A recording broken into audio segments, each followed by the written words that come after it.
Howdy folks, and welcome back to Armoured Warfare Early Access Test 5 with the mighty Jingles. And there's some good news for those of us who've managed to get into Armoured Warfare's Early Access testing phase, and some good news for those of us who didn't as well and are waiting for the open beta. This tank that you're looking at right here is the Object 155, and it's going to be a gift reward tank for everybody that took part in the Early Access testing. Oh, that's great, Jingles, but what about those of us who didn't get into the Early Access testing? Well, Early Access Test 5 is likely, note I'm saying likely, not guaranteed, to be the last phase of Early Access test, and Armoured Warfare is going to be going into open beta very, very soon. This current phase of Early Access testing is due to end on the 20th of September. If I was a betting man, I would suggest that maybe you could expect to see the open beta arrive a month or two at the most after that. I anticipate that my.com are going to be very, very anxious to get this game out into open beta and earning money before Christmas, so open beta is not going to be very far away. Meanwhile, what exactly is this Object 155? Well, essentially it's an updated prototype T-54. It kind of looks like a T-54 hull with a T-62 turret, but it's still got the T-54's gun. And that was the real limitation of this machine. It wasn't too bad, but the gun was kind of reaching its sell-by date. Although it does have access to high explosive anti-tank and submunition ammunition, so it's going to be competitive at Tier 3, which is where it's going to be as a premium main battle tank. Exclusive reward for the early access testers. So what are the main features of Early Access Test 5? Well, as usual, there's a whole bunch of bug fixes, there's lots of streamlining and enhancement to the UI. It really does feel much more like a game and a lot less like a tech demo than it has in previous versions of the Early Access tests. There's still some work to go, of course, but that's the whole point of putting the thing into Early Access in the first place. One of the major differences is, of course, now they've got so many people playing the Early Access tests that they have a large enough sample of data to start really getting to work doing the rebalancing of some of the different vehicles. And that's primarily what we've seen happen in Early Access Test 5.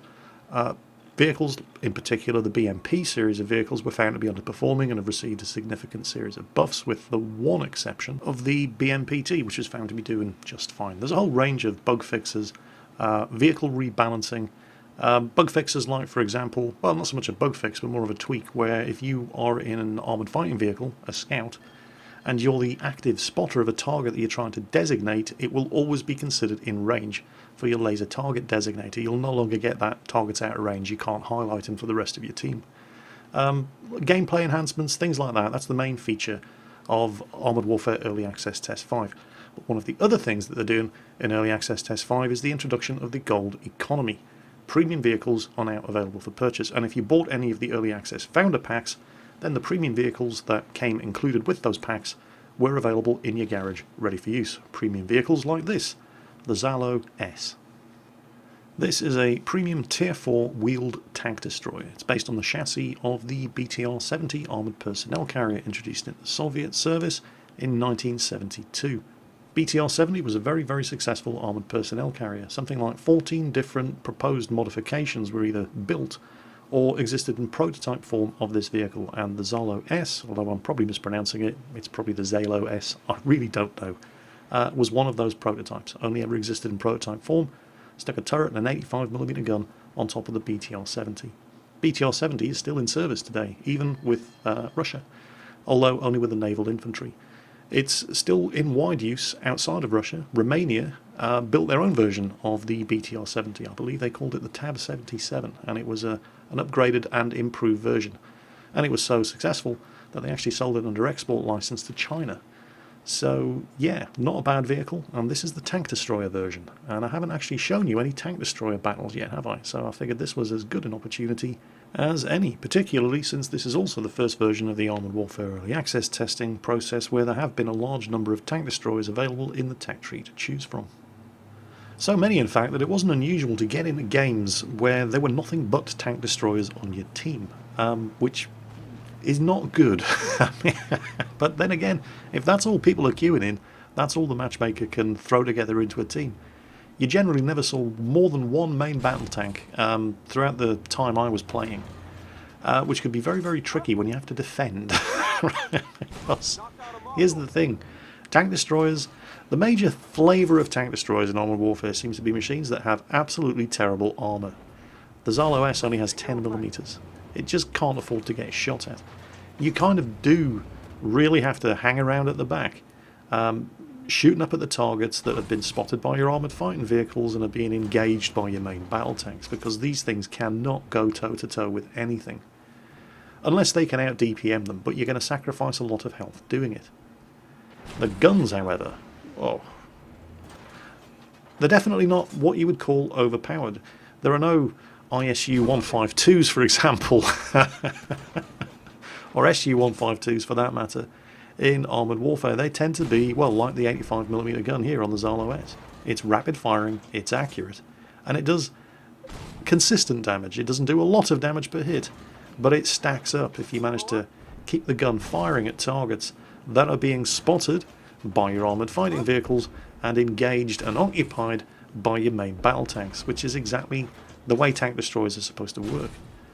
And they really do work, providing you do not ever become the focus of enemy attention, because, well, you only have 10mm of armour in the case of this thing. So what if you do become the focus of enemy attention and you're in one of these very, very thinly armoured snipers? Well, as you're going to see, these things can shift. They have extremely good mobility.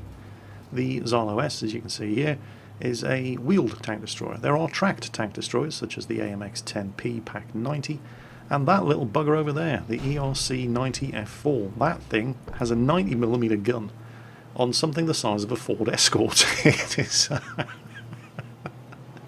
and it can fire high explosive anti-tank ammunition. Its real-life top speed was 95 kilometers per hour. It was just ridiculously quick, and quite a successful French export vehicle. They sold it to Argentina, they sold it to Mexico. It was a great little machine. The French realised quite early on that they could sell these things to people who couldn't afford proper main battle tanks but wanted something that could kill a main battle tank, and it did very, very well indeed. It was also light enough to be air transported. Very good little machine. And it's only tier 3. Okay, I screwed that shot up and I can't get out of here quickly. Luckily, there's an M60 Starship parked behind me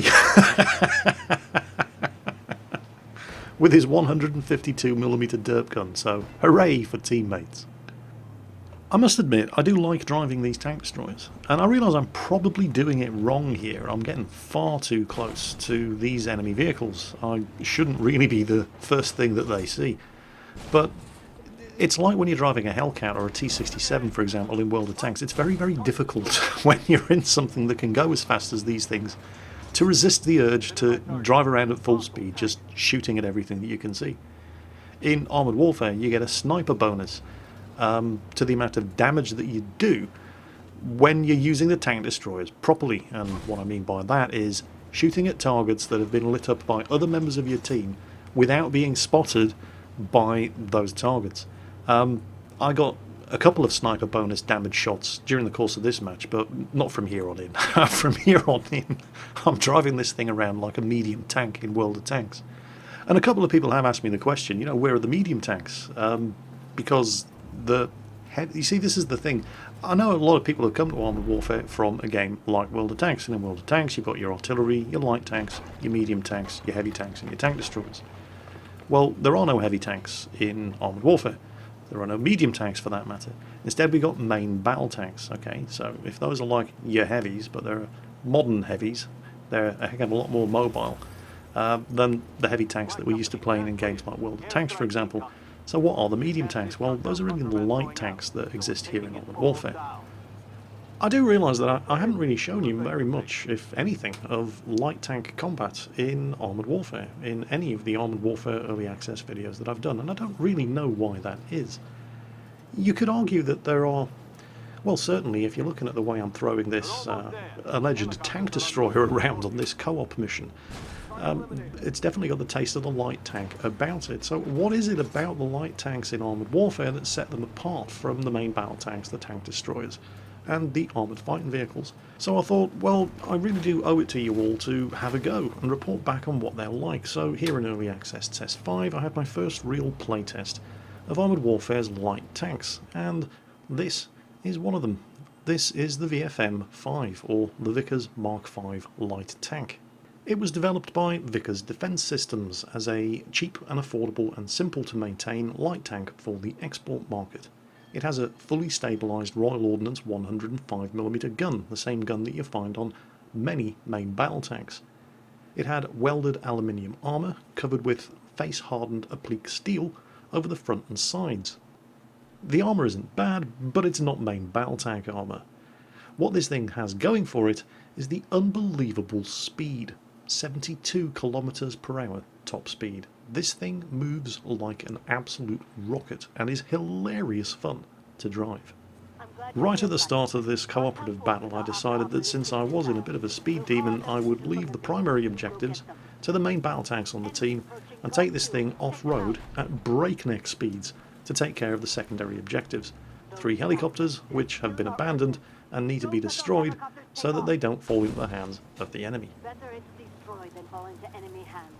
The off-road mobility of this thing is just ridiculous, and it's the reason why I'm not particularly good at driving light tanks, for example, and extremely fast medium tanks in World of Tanks, because I just can't react quickly enough. Because I'm old and crap. And that's the thing with Armoured Warfare. Pretty much all of the machines in this game are vastly more mobile than you may be used to from playing, well, other tank games. Because these things are modern tanks. That's why there are no heavy tanks anymore, and main battle tanks rule the roost. But while the main battle tanks of Armoured Warfare are distinctly more mobile than any of the heavy tanks, and most of the medium tanks that you get in a game like World of Tanks, they can't hold a candle to the speed and manoeuvrability of a tank like the VFM Mark V. And this is what light tanks are like in Armoured Warfare. Drawing a comparison with World of Tanks, for example, because it's the obvious competitor out there, light tanks in Armoured Warfare are very, very similar to driving light tanks in World of Tanks, except they're light tanks with main battle tank guns. And just as luck would have it, right as I'm going on about how good the guns are on these things, I run into a BMPT Terminator. That thing is a massive pain in the arse to kill. It's basically a T-72 main battle tank, but with the turret removed, and with a missile launcher and twin 30mm autocannon on top.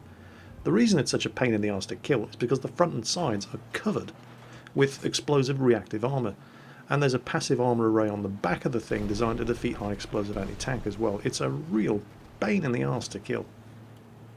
Anyway, boss fight coming up. Boss tank indicated by the yellow health bar and name.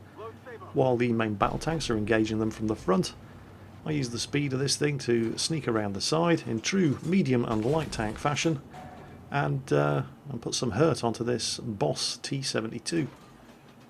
He's basically got more health than the other machines in this scenario. With me shooting at him from the sides and rear, and a couple of main battle tanks engaging them from the front, actually it's a her, if we're going to be strictly precise, she doesn't last very long. Counterattack dealt with, it's time for us to move on and defend the next zone. It's the ridiculous mobility of these things that makes them so much fun to drive. Just look at this. Slam on the brakes, cover to a halt, on the flank, hello, gun the engine, forward, get around the sides and rear, and I'm about to finish him off and I just get beaten to the shot by one of our main battle tanks. So, fun to drive? Yes, definitely. Effective to drive? Well, that remains to be seen. Careful, Jingles, you're going to drive into the dead tank that we killed on the way in here, never mind. Effective to drive? Yes, definitely. The light tanks do tend to have very powerful main battle tank guns for such small machines, but it's the ability to fire and hit targets on the move which is what sets this class of vehicle apart. Okay, not too special there. I wasn't that far away and I did slow down in time to hit that guy, but check this shot out. Now, of course, that's not going to happen every time you're moving at these kind of speeds and at those kind of ranges, but it happens often enough. But what about the armour?